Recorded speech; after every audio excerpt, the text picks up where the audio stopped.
travailler en Angleterre parce que il paraît qu'on y gagne mieux sa vie et c'est vrai que les opportunités sont un peu plus nombreuses qu'ici en France.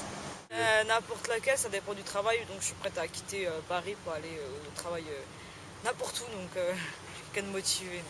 Moi j'aimerais bien bouger en Espagne parce que c'est un pays que j'apprécie et c'est à peu près tout, sinon je suis plutôt hors Europe. L'Angleterre ça m'intéresserait, ça parle anglais et en plus ça a l'air de bien bouger pour tout ce qui est scientifique, etc. Il y a des bonnes universités, donc moi, c'est plus mon domaine.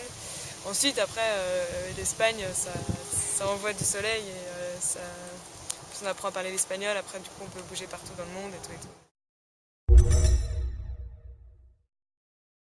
Les inconvénients, je pense que dans un premier temps, c'est trouver un logement, trouver aussi un travail, pouvoir s'intégrer aussi dans cette nouvelle société. Déjà pas pouvoir parler la langue, donc après ça va être dur pour communiquer avec les gens, puis voilà. Ça qui risque d'être bloqué, et puis au niveau de la monnaie c'est pas la même dans certains pays, donc ça veut dire pour les échanges de monnaie, tout ça, donc c'est un peu compliqué.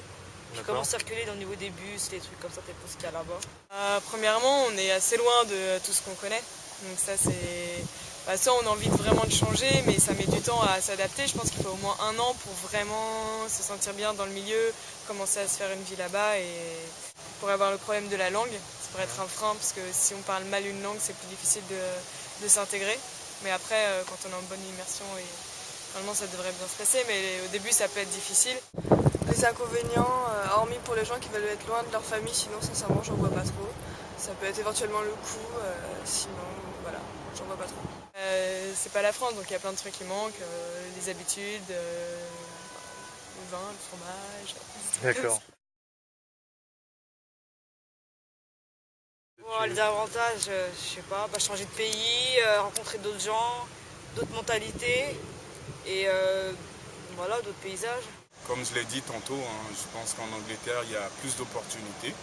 Parce que c'est un pays, je vais être assez véridique là-dessus, c'est un pays qui ne se base pas sur la couleur de peau, sur la religion, sur les origines, mais il sélectionne les gens en fonction de leur capacité intellectuelle et puis plusieurs choses, quoi. Ce qui n'est pas forcément le cas en France. Les avantages, c'est de découvrir de nouvelles personnes, découvrir une nouvelle culture et s'améliorer en langue. Non, j'ai pas vraiment connaissance des programmes qui sont faits d'aide ou de financement pour l'expatriation, hormis dans l'éducation nationale, comme mes parents sont dans l'éducation nationale, sinon, sincèrement, non, je connais rien du tout. Pas exactement, je sais juste qu'il y a des emplois où tu as des contrats d'expatriation dans le domaine de la recherche, mais après, je me suis pas renseignée plus loin pour savoir comment ça se passait. Je pense que pour ça, il faut aller à la recherche de l'information, parce que c'est vrai qu'il y a des opportunités, mais bon, il faut les chercher, il faut les trouver, ces opportunités. Donc je pense que sûrement ça doit exister et je vais me renseigner sur le sujet.